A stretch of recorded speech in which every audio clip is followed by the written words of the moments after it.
At some point in your life, you made a decision that wasn't really yours.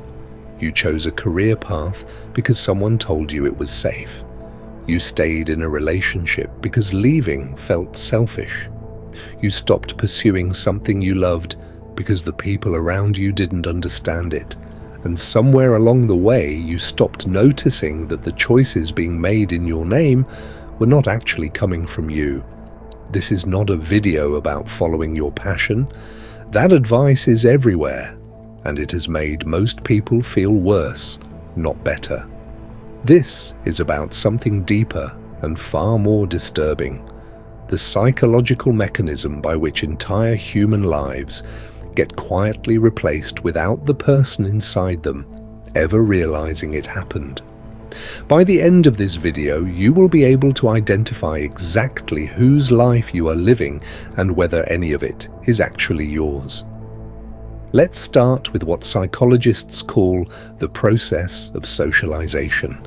From the moment you are born, the people around you begin teaching you who to be. Not consciously, not with bad intentions, but relentlessly. Your parents rewarded certain behaviors and punished others. Your teachers told you which of your abilities mattered and which did not. Your peers showed you, through acceptance and rejection, which version of yourself was safe to show the world. By the time you are 7 years old, the core of who you believe yourself to be has already been largely constructed by other people. Carl Jung called this the persona, the mask we build to meet the world's expectations.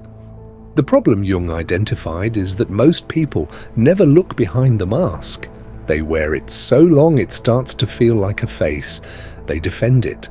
They build their entire identity around it.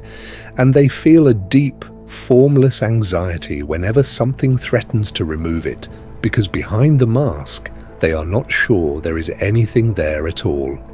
This is the first way people end up living someone else's life, not through force, through the slow, comfortable process of becoming what was easiest to be.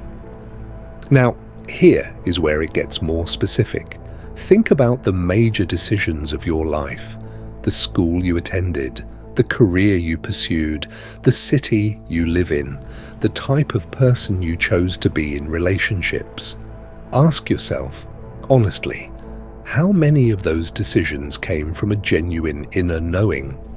And how many came from fear of disappointing someone, desire to gain someone's approval, or simply following the path that was already laid out in front of you?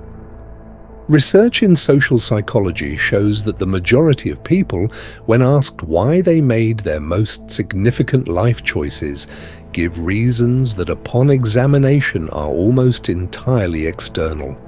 They wanted their parents to be proud. They did not want to seem irresponsible. They chose stability over desire because that is what adults are supposed to do.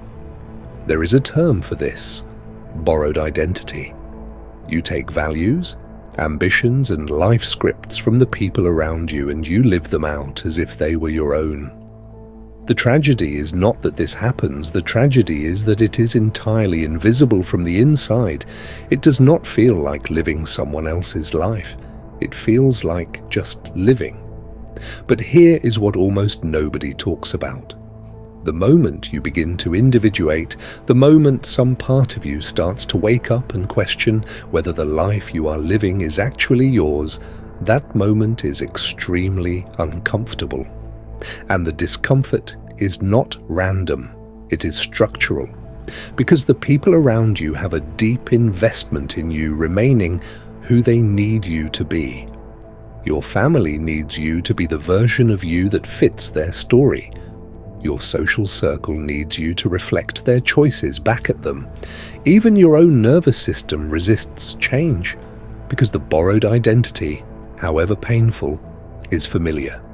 And the brain treats familiarity as safety. This is why so many people who begin to question their lives do not follow through.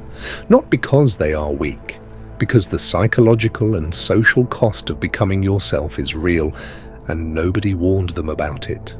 Jung wrote that individuation, the process of becoming who you actually are, is one of the most difficult things a human being can undertake, because it requires the willingness to disappoint almost everyone who knows the previous version of you.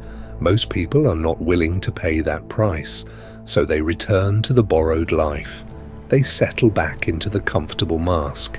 They tell themselves they are being practical, responsible, mature. And they carry a quiet, persistent grief for something they cannot name. So what do you actually do with this? The first step is not action, it is observation.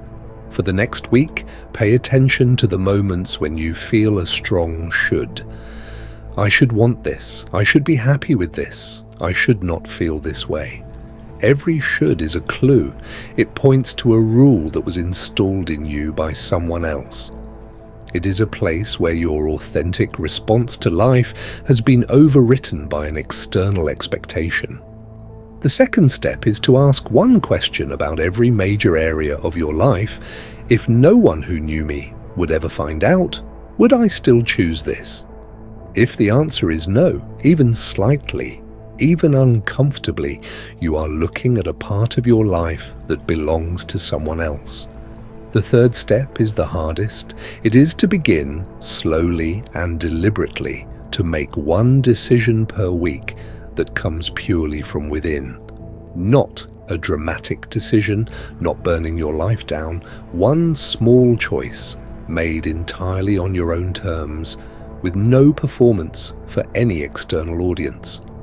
A book you read that you would never recommend to anyone, a way you spend 1 hour that has no productive justification, a conversation you stop having because it drains something real out of you.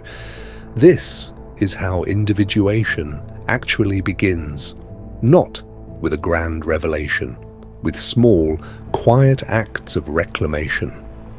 Jung believed that most people live their entire lives as a draft of themselves, a version written by committee, edited by fear, and published before it was finished. The question this video leaves you with is not whether you are living someone else's life. At this point, you already know the answer to that. The question is, what are you willing to give up to start living your own? Not, what are you willing to gain? What are you willing to give up? Because the people who actually make this transition are not the ones who found something better. They are the ones who became willing to grieve something comfortable for the possibility of something true. New video every Wednesday. If this made you think, subscribe and leave one comment, one thing in your life right now that you are not sure is actually yours. I read every single one.